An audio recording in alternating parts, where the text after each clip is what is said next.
Hello children, back to my new video. आज हम लोग शुरू कर रहे हैं क्लास 6 का chapter 10 habitat and adaptation chapter. Okay, तो इस चैप्टर को शुरू करने से पहले मैं रिमाइंड करना चाहूंगी, just like, share and subscribe my YouTube channel and don't forget to press the bell icon so that whenever I upload a new video you would get a new notification as soon as I upload it. So let's start the exercises and question answers of this chapter.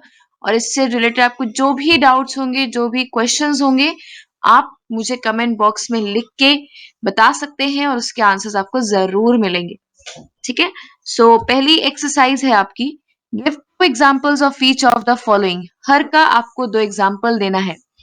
पहला है desert plants. Desert में कौन से plants पाए जाते हैं? Opuntia and cactus. Second, aquatic plants, duckweed and hydrilla. Third, animals in polar regions, polar bear and penguins. Fourth, plants in mountains, spruce and pines. Fifth, plants in temperate forest, maple and elm. Then last one is aquatic animals, whale and shark. Right? So let's move to the next exercise. Match the columns. Here I have written the correct answers in front of the questions. So the first question is dry and hot region, that is desert habitat. Second is mostly grasses grow here and tall trees are absent. ज्यादातर यहाँ पे grasses grow होती हैं और tall trees, बड़े पेड़ जो है वो नहीं होते हैं। तो ये habitat कौन सा होगा? Grassland habitat. Third, low temperature, harsh winds and rocky surface. Right? ये आपका हैबिटेट होगा माउंटेन हैबिटेट, जहां पे रॉकी सरफेस होता है, विंड्स हार्श होती हैं और टेम्परेचर लो होता है। Fourth one, this habitat is close to the poles and is covered with snow, it is a polar habitat. Fifth is dense growth of trees, जहां पे सबसे ज्यादा ट्रीज या बहुत सारे घने पेड़ पाए जाते हैं, that is a forest habitat. Okay, so now let's move to the next exercise, that is short answer type questions. Now first one is define the following terms. First term is habitat, which you have to define. The place where an organism lives naturally is called habitat. वो जगह जहाँ पे organisms naturally रहते हैं, that means they are dependent on nature for their food, shelter and living and water and rest of the things. That place is known as their habitat. Okay. Second is adaptive features. Now what are adaptive features? The modification in structure or behavior of an organism which enables it to live in a particular kind of environment is called adaptation, and such features are called adaptive features. Right? अब इसका मतलब क्या हुआ कि जो भी organism होता है, उसके स्ट्रक्चर में, उसके बॉडी शेप में, उसके बिहेवियर में, उसके रहने के ढंग में जो भी मॉडिफिकेशन आता है, मॉडिफिकेशन मीन्स चेंज आना, ठीक है, जो भी चेंज आता है वो उसको मदद करता है कि एक अलग तरीके के, एक पर्टिकुलर काइंड ऑफ एनवायरनमेंट में रहने में उसकी हेल्प करता है, उसको अलाउ करता है, उसको हम लोग अडेप्टेशन कहते हैं। और इस तरीके का जो फीचर्स शो होते हैं वो फीचर्स आपके अडेप्टिव फीचर्स होते हैं। ठीक है, जो भी ऑर्गेनिजम्स ऐसे कैरेक्टरिस्टिक्स शो करते हैं, इनको हम लोग अडेप्टिव फीचर्स कहते हैं। ठीक है, third is drip tips. Now what are drip tips? Some leaves have special tips which help rainwater to slide off from their surface and protect the leaves from rotting. Such tips are called drip tips. कुछ leaves होती हैं जिनकी special kind of tips होती हैं जो rain water को help करती है स्लाइड ऑफ होने में, मतलब कि बहने में, गिरने में, ठीक है, उनके सरफेस से, ताकि जो लीव्स है वो रॉटिंग मतलब सड़ना, ताकि उन लीव्स को वो सड़ने से बचा सके। ठीक है, क्योंकि अगर एक जगह पानी ज्यादा समय तक ठहर जाता है, रुक जाता है, तो उससे क्या होता है, उससे वो चीज क्या होती है, धीरे धीरे खराब होने लगती है, सड़ने लगती है, रॉट होने लगती है। ठीक है, इसलिए जो लीव्स होती हैं उनके पास एक स्पेशल टिप्स होती है जो उस रेन वाटर को वहां पर रुकने नहीं देती है और अपने टिप्स के थ्रू वो स्लाइड कर देते हैं वाटर को। ठीक है, ताकि जो लीव्स है वो खराब नहीं हो, सड़े नहीं। उन टिप्स को हम लोग कहते हैं drip tips. Okay, Next is estuary. Now, estuary is a region where a river meets the sea, right? Estuary एक ऐसा रीजन होता है, ऐसी जगह होती है, ऐसा पार्ट होता है जहां पे जो रिवर है वो सी से मीट करती है, जहां पे रिवर और सी क्या है, मिलती है। उस पार्ट को, उस यू कैन से उस रीजन को हम लोग क्या कहते हैं, एस्चुरी कहते हैं। ऑलराइट, आई होप समझ में आ रहा होगा आप सबको। Let's move to the second question. Name the different types of aquatic habitats. Now, there are three kinds of aquatic habitats that we have studied, that is marine, freshwater and coast aquatic habitats. Okay. Third question, name the different types of terrestrial habitats. अब terrestrial habitats क्या होते हैं? वो habitat जो land पे पाए जाते हैं, जो land habitats होते हैं, right? उनको हम लोग terrestrial habitats कहते हैं। They are also of 5 kinds. First is grassland habitat, desert, polar region, mountain and forest. These are the 5 terrestrial habitats which we have studied, and on basis of these 5 the terrestrial habitat has been classified. Okay, let's move further. Question number 4. What do you mean by coral reefs? In which habitat are they found? Coral reefs क्या होती है और किस तरीके के habitat में ये पाई जाती है या हम देखते हैं इनको? Coral reefs are the rock-like structures made from calcium carbonate secreted by corals. They are also known as rainforest of the sea and are found in aquatic habitat. जो कोरल रीफ्स होती हैं वो रॉक लाइक स्ट्रक्चर होता है उनका, जो calcium carbonate से बनी होती है, जो कोरल्स सिक्रीट करते हैं। ठीक है, and these plants are generally found in the water, in the sea, right? Because of which we also call the rainforest of the sea, and we generally found them in aquatic habitat. ठीक है, जो corals होते हैं, ठीक है, corals is a kind of a stone, ठीक है, उसके ऊपर ये प्लांट्स ग्रो होते हैं। तो जो वो स्टोन है, वो स्टोन जब कैल्शियम कार्बोनेट रिलीज करता है तो उससे एक रॉक लाइक स्ट्रक्चर बनता जाता है, ठीक है, जिसको हम लोग कोरल रीफ बोलते हैं, and we call it as rain forest of the sea also because they are found in aquatic habitats. Okay, fifth question, animals that can't adjust to the changing environment can not survive, comment on this statement. जो animals like changing environment, बदलते हुए environment में survive नहीं कर सकते हैं, adjust नहीं कर सकते हैं, इस पे आपको कमेंट करना है, ऐसा क्यों होता है या ऐसा क्यों हो रहा है, इस पे हमें बताना है। Answer is if animals do not adapt, अगर एनिमल्स अडेप्ट नहीं करते हैं, मतलब कि if they can not change their behaviour और structure according to their surroundings, they can not survive. For example, fish lives in water bodies but it cannot survive on land because it does not develop particular structural modification which enables it to live on land. ठीक है, मतलब कि कोई animal है या कोई organism है जो अपना बिहेवियर, अपना स्ट्रक्चर चेंजिंग सराउंडिंग या एनवायरनमेंट के साथ चेंज नहीं कर पाता है, तो वो सरवाइव नहीं कर पाएंगे। जैसे इसके लिए एक एग्जांपल हमने लिया है उसको समझाने के लिए, जो फिश होती है, right, we already know that fish always lives in water body, they can't survive on land, right. क्यों क्यों होता है, क्यों वो लैंड पे सर्वाइव नहीं कर पाते हैं?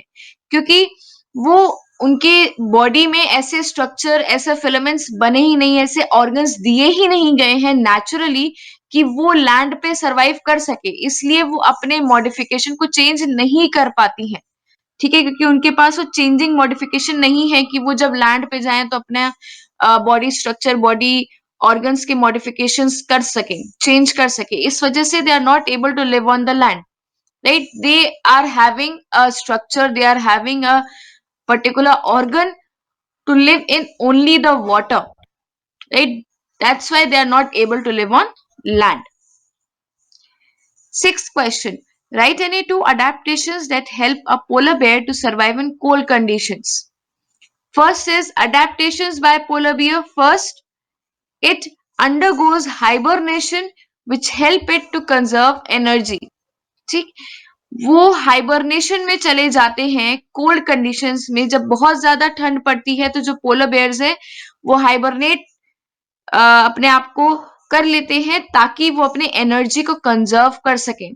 ठीक है, क्यों? क्योंकि टू यू कैन से जो हार्श कोल्ड वेदर होता है उसको सरवाइव करने के लिए, उसको झेलने के लिए उनको एनर्जी रिलीज करनी पड़ती है। ठीक है, सो उस एनर्जी को एक्स्ट्रा वेस्ट करने से या उसको यू कैन से ज्यादा यूटिलाइज करने से वो उसको कंजर्व करना ज्यादा प्रेफर करते हैं। क्यों? क्योंकि उनके बॉडी में नेचुरली ये चीजें हैं कि जैसे ही कोल्ड कंडीशंस आएंगी, जैसे ही हार्श कोल्ड कंडीशंस आना शुरू होंगे, वेदर चेंज होगा, वैसे ही वो अपने आप को हाइबरनेट कर लेते हैं ताकि वो अपनी एनर्जी को आगे के टाइम के लिए कंजर्व कर सके और वो लॉन्ग लाइफ रह सके।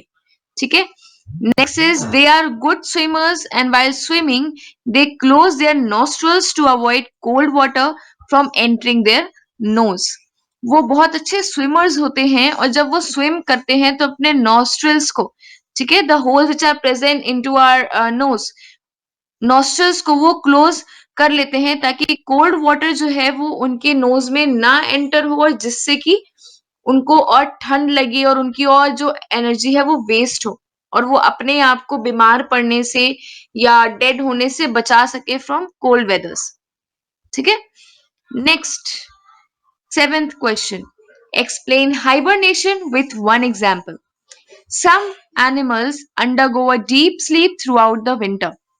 This is known as hibernation. In this state, animal has low body temperature, low rate of breathing, and low heart rate. It helps in conserving energy. Animals like polar bear, frogs, goldfish, etc. undergo hibernation. अब hibernation लोग क्यों करते हैं? ठीक है, क्योंकि उनकी body जो होती है वो एक स्पेसिफिक टेम्परेचर के हिसाब से बनी होती है, राइट? उनका बॉडी स्ट्रक्चर ऐसा बनाया गया है, ऐसा बना हुआ है कि वो एक पर्टिकुलर कंडीशन में ही सरवाइव कर सकते हैं। ठीक है, लेकिन जैसे ही वेदर चेंज होता है तो उनके बॉडी में बहुत सारे चेंजेस होते हैं। कभी उनका बॉडी टेम्परेचर लो हो जाता है या हाई हो जाता है, कभी उनका ब्रीदिंग रेट भी लो या हाई हो जाता है और उनका हार्ट रेट भी लो या हाई हो जाता है, जिसकी वजह से उस अपने एनर्जी को जो अपने बॉडी टेम्परेचर को मेंटेन करने में, ब्रीदिंग प्रोसेस को बैलेंस करने में लगता है, उस एनर्जी को कंजर्व करने के लिए वो अपने आप को हाइबरनेट कर लेते हैं, स्पेशली विंटर सीजन्स में। ठीक है, क्योंकि विंटर सीजन्स में हमारे या एनिमल्स दोनों की बॉडी पे क्या होता है, बहुत अफेक्ट होता है। हम लोग ने सुना भी है बहुत बार कि बहुत से एनिमल्स होते हैं वो हार्ट अटैक से मर जाते हैं। Why? Because of the low heart rate. ठीक है, क्योंकि विंटर सीजन में हमारे बॉडी के अंदर कोल्ड से क्या होता है, हमारा ब्लड टेम्परेचर, हमारा बॉडी टेम्परेचर, हमारा ब्रीदिंग रेट सब कम होने लगता है। ठीक है, जिसकी वजह से जो एनिमल्स होते हैं they prefer to go for hibernate. हम हाइबरनेट नहीं कर सकते, बट एनिमल्स के अंदर ये प्रॉपर्टी होती है कि that they can go into a deep sleep and can hibernate themselves to protect their body health and conserve their energy, right? And कुछ यहाँ पे एनिमल्स हैं, उनके एग्जाम्पल दिए हुए हैं जैसे कि frog, polar bear, gold fish. These all go under the hibernation during the winter seasons. Last question of the short answer type questions. What do you understand by the term camouflage? ठीक, camouflage term से आपको क्या समझ में आता है? Camouflage is the technique which is used by the animals to protect themselves from their predators and also helps them to catch their prey. For example, leaf-tailed gecko, stick insect, etc. They show camouflage. ठीक, जो कैमोफ्लेग होता है एक ऐसी technique होती है जो animals use करते हैं अपने आप को प्रेडेटर से बचाने के लिए एंड ऑल्सो वो उनकी मदद करते हैं शिकार को पकड़ने में। ठीक है, जो प्रे होता है वो भी उसको मत, क्योंकि अगर जो शिकार जिसका करने जा रहा है वो अगर उनको देख ही नहीं पा रहा है तो वो अपने आप को उनसे बचाएगा कैसे? तो इसीलिए वो अपने इस कैमोफ्लेग को यूज करते हैं ताकि वो अपने आप को भी बचा सकें और जिसका शिकार करना उसका भी शिकार कर सके। ठीक है, now let's move to the next exercise, long answer type questions. First question is differentiate between First part, predator and prey. Now, what is a predator and what is a prey? Predators. The animals that kill other animals for food are called predators. For example, lion, tiger, etc. Prey. The animals which are killed by other animals for food are called prey. For example, deer, rabbit, etc. Predators क्या होते हैं? वो animals जो दूसरे animals को अपने food के लिए मार देते हैं, खा जाते हैं या उनका शिकार कर लेते हैं, ठीक है? उनको प्रेडेटर्स कहते हैं, जिसे हिंदी में हम लोग शिकारी कहते हैं, ठीक है? Next is spray. वो एनिमल्स जो मार दिए जाते हैं दूसरे एनिमल्स के थ्रू उनके खाने के लिए, उनका फूड बनने के लिए, उनको हम लोग प्रे बोलते हैं, मतलब शिकार, ठीक? Now next is adaptation and acclimatization. Now, what is adaptation? Certain features that help an organism to survive well in its environment is called adaptation. कुछ फीचर्स होते हैं जो ऑर्गेनिज्म को हेल्प करते हैं एक एनवायरनमेंट में सरवाइव करने के लिए, which help them to survive in a particular environment, that is called the adaptation, जिसे हम in layman language we call it adjustment, ठीक है? Next is acclimatization. Now, this is the phenomena in which an organism adjusts to the changing environment through changes that occur in it for a short period of time is called acclimatization. अब acclimatization क्या होता है? ये एक ऐसा phenomena होता है जिसमें ऑर्गेनिज्म जो है वो अपने चेंजिंग एनवायरनमेंट में एडजस्ट होते हैं उन चेंजेस के थ्रू जो कम समय के लिए उनके में आते हैं, ठीक है? उसको हम लोग एक्लिमेटाइजेशन कहते हैं, ठीक? जब कुछ समय के लिए जो ऑर्गेनिजम्स हैं उनको एक चेंजिंग एनवायरनमेंट में अपने आप को एडजस्ट करना होता है पर एक शॉर्ट टाइम के लिए, उसको हम लोग एक्लिमेटाइजेशन कहते हैं। बट अडेप्टेशन जो होता है वो लॉन्ग पीरियड ऑफ टाइम के लिए होता है या लाइफ टाइम के लिए होता है, जो एक ऑर्गेनिज्म को अडेप्ट करना पड़ता है क्योंकि उसको लॉन्ग लाइफ वहीं पे रहना है, इसलिए उसको वहां पे अडेप्ट करना पड़ता है। बट एक्लेमेटाइजेशन में शॉर्ट पीरियड ऑफ टाइम के लिए उसको एडजस्ट करना पड़ता है, फिर वापस वो अपने अडेप्टेशन में आ जाता है जैसे वो रहता था या जैसे उसका बॉडी टेम्परेचर होता था, जैसे वो अडेप्ट हो चुका था उस एनवायरनमेंट में। Okay, now second question, write some adaptations of desert and mountain plants. First is adaptation of desert plants. Desert plants have spines which protect the plant from excess loss of water and also from grazing animals. Second, stems are green in color which perform photosynthesis. Stem is covered with thick waxy layer to prevent the loss of water. Third, roots in desert plants have extensive root hair. These roots can go deep inside the soil in search of water. Right? Now, adaptation of desert plants. How the desert plants adapt into the desert regions or desert habitat. First is जो desert plants होते हैं उनमें spines होते हैं, like spines means जिससे कह सकते हो नुकीली लीव्स होती है, like they have a needle like leaves, ठीक है? कांटे जिसे कहते हैं हम, थॉर्न्स, राइट? वो स्पाइन्स होते हैं जो प्लांट्स को प्रोटेक्ट करते हैं वाटर के एक्सेस लॉस से, और जो एनिमल्स ग्रेस करते हैं उससे भी, क्योंकि अगर एनिमल्स को जब खाते वक्त कुछ चुभेगा तो एनिमल्स उस पे ग्रेजिंग नहीं करेंगे, उसको खाएंगे ही नहीं, तो ऑलरेडी वो प्लांट्स अपने आप को लॉस होने से, अपने आप को ईटन अप होने से भी सेव करते हैं और वाटर के लॉस को भी प्रिवेंट करते हैं, ठीक है?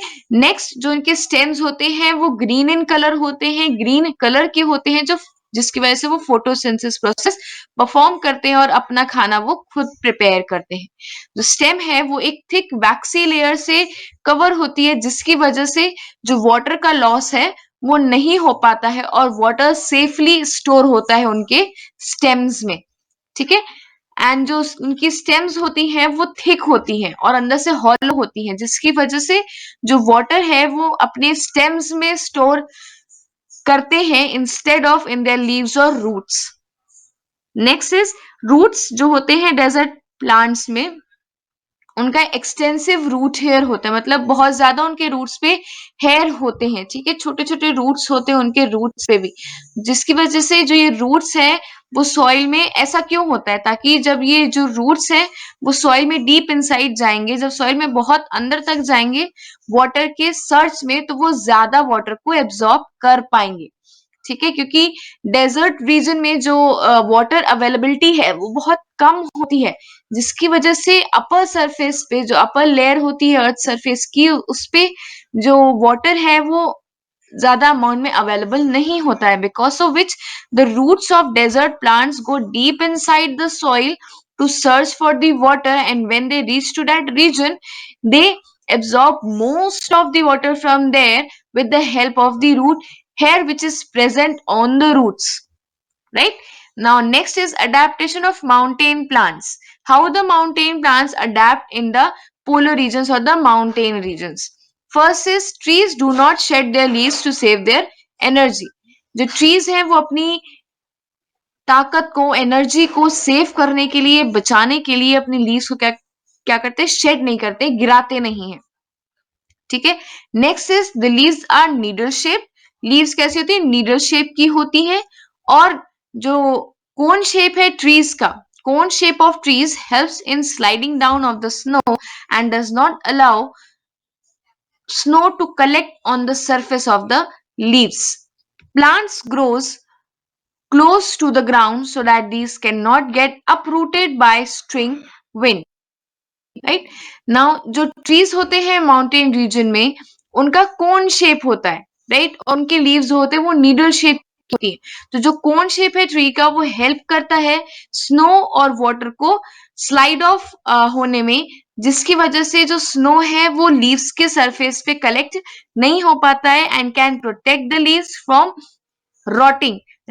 लीव्स को सड़ने से बचाते हैं वो, इसलिए वो जो स्नो है उसको स्लाइड ऑफ कर देता है ट्रीज का कोन शेप, ठीक। नाउ थर्ड, जो प्लांट्स हैं जो ग्राउंड के पास ग्रो होते हैं, like the you can say plants जो ग्राउंड से एकदम टच होके ग्रो होते हैं, वो इस वजह से ग्रो होते हैं ताकि वो जब यू कैन से बहुत तेज हवा चलेगी, स्ट्रिंग विंड्स, हेवी विंड्स होंगी, तो उस टाइम जो प्लांट्स हैं वो अपनी जड़ से बाहर नहीं आएंगे, अपरूटेड नहीं होंगे। इसलिए जो यहाँ के प्लांट्स होते हैं, जैसे कि हम लोगों ने क्रिसमस ट्री देखा है, राइट, जैसे क्रिसमस ट्री होता है वो बहुत डीप होता है, राइट, वहां नीचे हमें उसकी ब्रांच, ब्राउन ब्रांच बहुत कम दिखती है। क्यों? क्योंकि जो उसका ट्री है वो मोस्ट ऑफ द ट्री जो है वो ग्राउंड से क्लोज ग्रो होता है, ताकि जब तेज हवा चलेगी तो वो पेड़ जो है वो अपने रूट से टूटेगा नहीं, ठीक है। Now next is what are the various adaptation shown by tropical and temperate forest animals. अब जो टेम्परेट और ट्रॉपिकल फॉरेस्ट एनिमल्स हैं वो कैसा अडेप्टेशन शो करते हैं, ठीक है। First is adaptation shown by tropical forest animals. अब ट्रॉपिकल फॉरेस्ट एनिमल्स कैसा अडेप्टेशन शो करते हैं, animals use a special method called camouflage which protects them from their predators and also help them to catch their prey. For example, leaf-tailed gecko, stick insect, etc. show camouflage. जैसे हम लोगों ने कैमोफ्लॉग में भी पढ़ा था that they use this technique to change to hide themselves from their predators so that they can protect themselves from the predators and it will be easy for them to catch their prey, right? तो वहां पे जो tropical forest animals होते हैं वो कैमोफ्लॉग की मदद से अपने आप को वहां पे बचाते हैं और अपने खाने को यू कैन से पकड़ते हैं या अपने शिकार को पकड़ते हैं, राइट। उनके कुछ एग्जांपल्स दिए हुए हैं। लीफ टेल गेको होता है, स्टिक इंसेक्ट होता है, ठीक है, ये ब्राउन कलर का स्टिक इंसेक्ट होता है जो कैमोफ्लॉग शो करता है। Okay, now let's move to the next part, that is the adaptation shown by the temperate forest animals. अब टेम्परेट फॉरेस्ट एनिमल्स कैसा अडेप्टेशन शो करते हैं, बहुत से एनिमल्स होते हैं, many animals hibernate or migrate to warmer regions during winter. Animals collect and store food for winter when food becomes scarce. Scarce means lack, किसी चीज की कमी होना, lack होना, ठीक है। अब बहुत से एनिमल्स जो है वो हाइबरनेट करते हैं, that means they go deep into a deep sleep और अ लॉन्ग स्लीप या वो माइग्रेट करते हैं from colder regions to the warmer regions during the winter season, right? And they also collect and store the food for the winter season as they hibernate. जब वो hibernate करते हैं तो अपना खाना पीना सब कुछ ले वे के hibernate वो पूरा करते हैं ताकि उनको बार बार अपने डेन से अपने शेल्टर से बाहर न जाना पड़े in search of food water और वट एवर थिंग्स, राइट? इसीलिए वो सारी चीजें पहले ही पूरे समर सीजन में कलेक्ट करके रख लेते हैं ताकि जैसे ही विंटर सीजन आएगा वो या तो माइग्रेट कर जाएंगे from the colder region to the warmer region, या वो हाइबरनेट कर लेते हैं फॉर फ्यू मंथ्स ताकि वो अपने आप को, अपने बॉडी को, अपने ऑफस्प्रिंग्स को और अपने एनर्जी को कंजर्व कर सके और बचा सके, ठीक है? Now next part is how is a lotus plant adapted to live in its habitat? Lotus plant कैसे अडेप्ट करता है अपने हैबिटेट में रहने के लिए, ठीक है? Now lotus is a floating plant. Its leaves are large in size and have waxy coating that makes their surface waterproof and prevents them from rotting. The stomata are located on the upper surface of the leaves. Lotus stem is soft, flexible and hollow from inside. Such a stem does not let a plant to be carried away by water currents.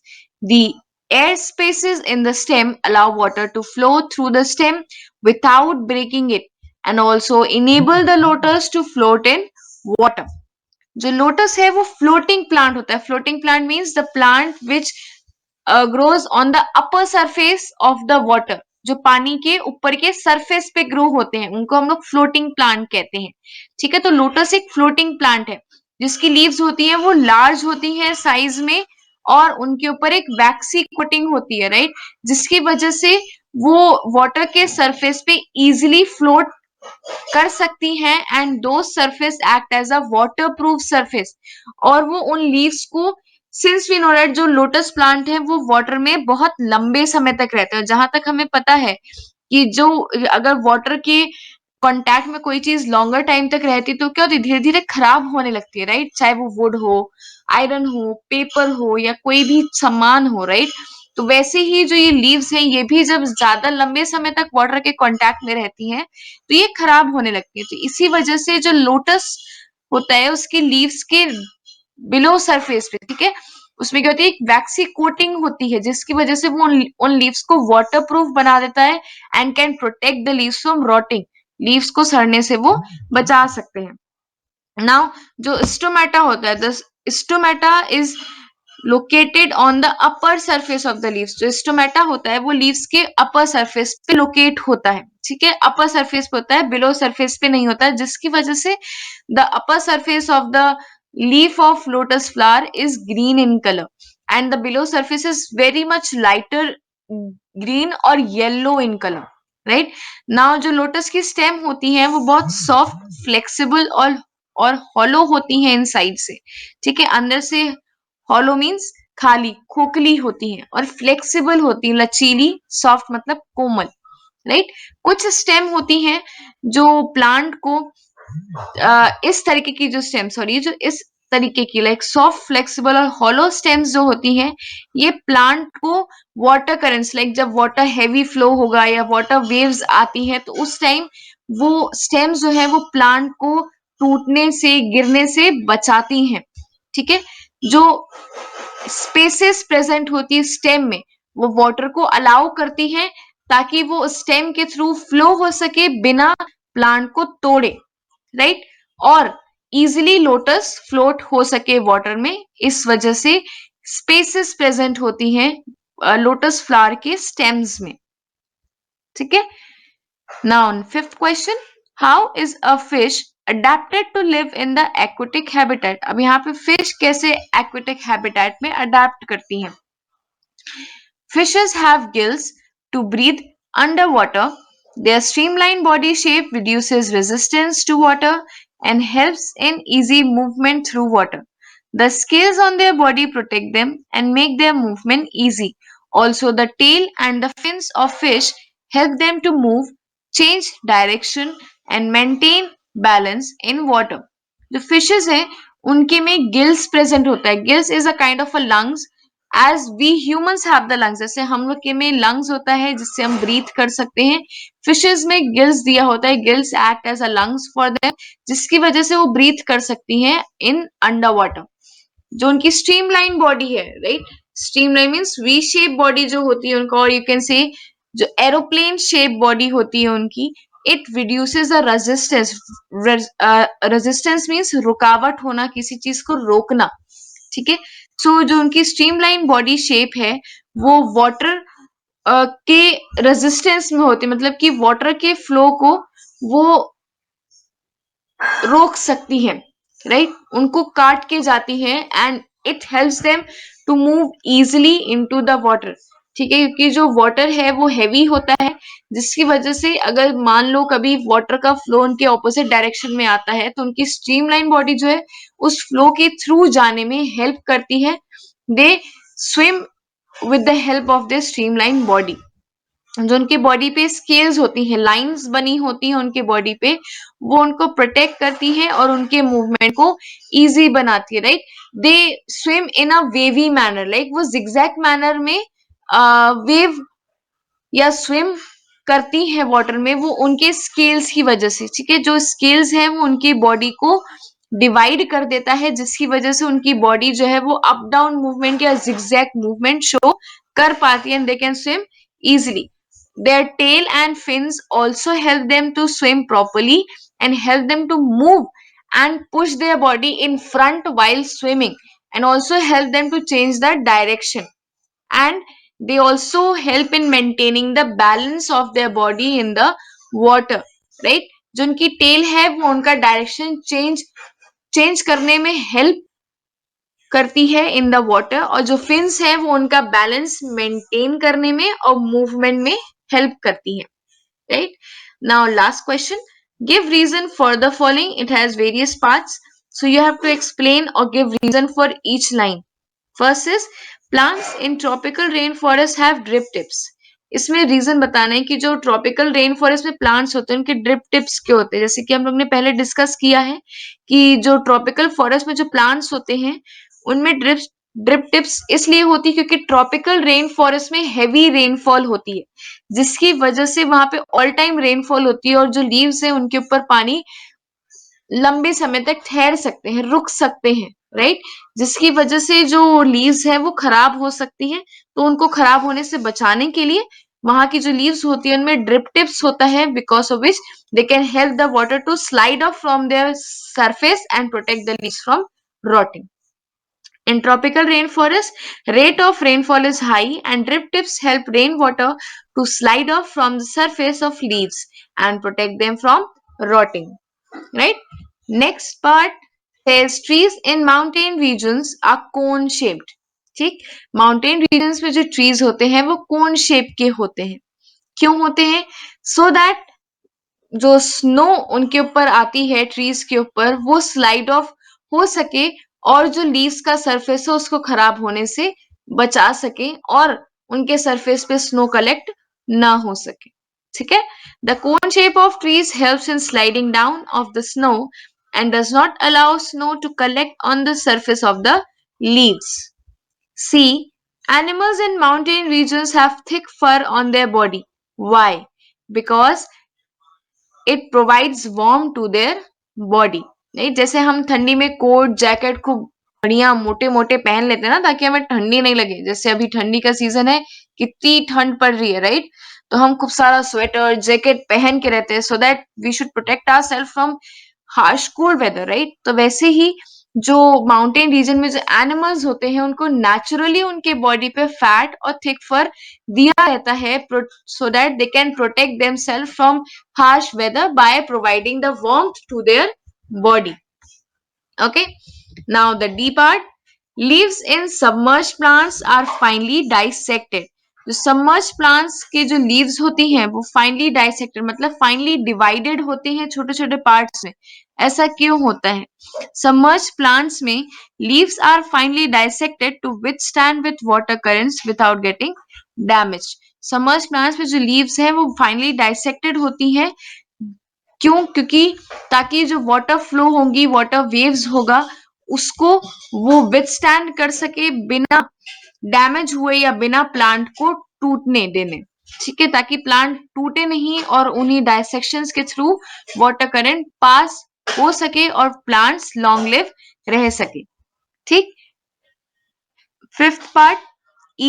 Aquatic animals like whales and dolphins come to the water surface again and again. जो aquatic animals जैसे कि whales और dolphins होते हैं वो water surface से बार बार क्यों आते हैं? Dolphins and whales do not have gills to breathe in oxygen. They have lungs. They have blowholes located on the upper part of their head.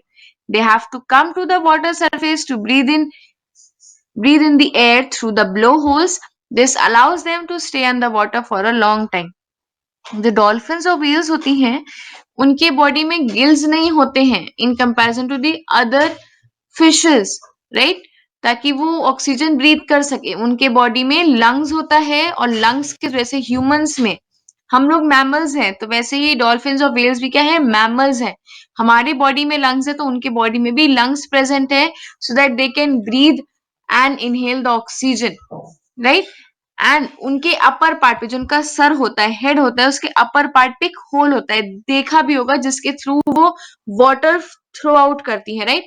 तो जो उनके हेड पे अपर पार्ट होता है उसमें ब्लो होल्स प्रेजेंट होते हैं, ठीक, एक ब्लो होल होता है जिसके थ्रू वो ब्रीद करती हैं, ठीक है। तो उनको वाटर सरफेस पे आना होता है हवा लेने के लिए, ब्रीद इन करने के लिए थ्रू द ब्लो होल्स, जिसकी वजह से वो वाटर में लंबे समय तक रह सकती है, ठीक है। Now the last question of this chapter, boreal forest trees do not shade there leaves and avoid growing new leaves. जो बोरियल फॉरेस्ट है वो अपने लीव्स को शेड नहीं करते हैं और नए लीव्स को अवॉइड करते हैं ग्रो करने से, ऐसा क्यों? पहली बात तो boreal forest trees are found in the mountain regions. The soil of mountain regions do not have nutrients. Trees in these regions save their energy by not shedding their leaves. The reason is that they don't shed their leaves and don't grow new leaves is that they are found in the mountain region where the soil contains no nutrients, because of which plants have to survive on the basis of their own self. मतलब उनको nutrients से कोई soil से कोई mineral nutrients नहीं मिलने वाला है, ठीक है। तो इसीलिए अपने न्यूट्रिएंट्स को, अपने मिनरल्स को जो ऑलरेडी उनके में है उसको सेव करने के लिए, अपनी एनर्जी को सेव करने के लिए वो अपने लीव्स को शेड नहीं करती हैं, और जब वो शेड नहीं करेंगी तो उनको नए लीव्स ग्रो करने की जरूरत ही नहीं पड़ेगी। जो लीव्स ऑलरेडी उनके ब्रांचेस पे, स्टेम्स पे, बॉडी पे हैं, वो उन्हीं में ही अपना फूड प्रिपेयर करती है, उन्हीं में ही अपने प्रोसेसेस को गो थ्रू करती है, ताकि उनकी जो एनर्जी है वो कम यूटिलाइज हो और अपने एनर्जी को वो ज्यादा लंबे समय तक बचा सके, ताकि वो प्लांट ज्यादा लंबे समय तक रह सके। Okay, thank you children. I hope you all have liked the video, and do comment your questions if you have any. Then like, comment, share and subscribe my video if you have liked this video. And yes, don't forget to press the bell icon. Thank you.